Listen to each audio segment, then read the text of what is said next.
চাঁদাবাজি করতেছে নিজেরা, চাপিয়ে দিচ্ছে বিএনপির উপরে। আর তুমি একটা পতন ঘটাই কয় যে আমরা মন্ত্রী বানাতে হবে।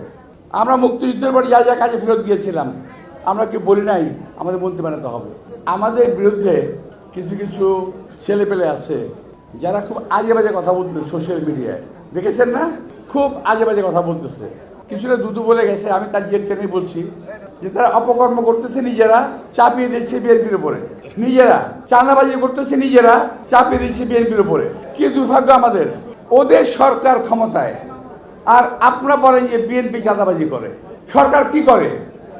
বিএনপির হাতে যে ক্ষমতা ছিল, সেই ক্ষমতা দিয়ে এই পর্যন্ত প্রায় ৬,০০০ কর্মীকে বহিষ্কার করা হয়েছে। আমি জানতে চাই, কজন চাঁদাবাজকে এই সরকার গ্রেপ্তার করেছে? একজন চাঁদাবাজ গ্রেপ্তার করে নাই, কারণ তাদের সকলের চাঁদার মাপ পরিমাপ অনেক বেশি। আমি বাই নেম বলতে পারি, কিন্তু বলবো না, ইলেকশন আগে তো বলবো না কে করে, কার কাছ থেকে করে, সব জানি এগুলো আমরা। কিন্তু চাপিয়ে দিচ্ছেন বিএনপির উপরে, বিএনপি নেতৃবৃন্দের উপরে। ইলেকশনে আপনাদের বলার কিছু নাই। দেশের জন্য কি করেছেন বলতে পারবেন? যারা কথা বলেন, অনেকে বলে যে আমরা দুইবার কি বলে আওয়ামী লীগকে ভোট দিলেন, বিএনপিকে ভোট দিলেন, এবার আমাদেরকে দেন।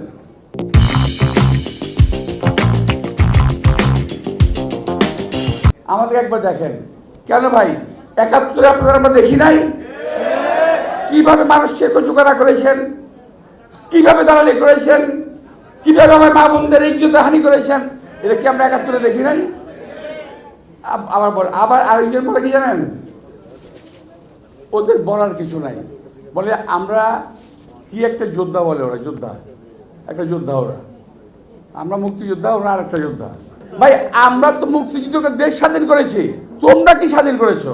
তোমরা একটা অপশক্তিকে দেশ থেকে বিতাড়িত করেছো, ঠিক আছে, এটি করি, আমি স্বীকার করি। কিন্তু আমরাও আমাদের বয়সে এক সময় এরশাদের মতো, হাসিনার মতো স্বৈরাচারের পতন কিন্তু আমরা ঘটিয়েছি। আমরা বলি নাই এই জন্য আমাদেরকে মন্ত্রী বানাতে হবে।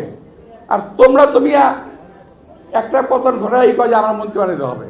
আমরা মুক্তিযুদ্ধের পর যা যা কাজে ফেরত গিয়েছিলাম, আমরা কি বলি নাই আমাদের মন্ত্রী বানাতে হবে? আমরা যা যা কাজে ফিরে চলে গেছি। আমরা কলেজে পড়তাম, ইউনিভার্সিটি পড়তাম, সে পড়াশোনা করতে চলে গেছি। তোমাদের মতো লোভ করি নাই। তোমরা আজকে যে লোভ করতেছো, এই লোভটা আমরা করি নাই। সুতরাং এত পাগল হওয়ার কি আছে ভাই? বয়স কম, রাজনীতি শিখো, দেশের রাজনীতি করো, দেশের উন্নতি করো, আমরা কামনা করি।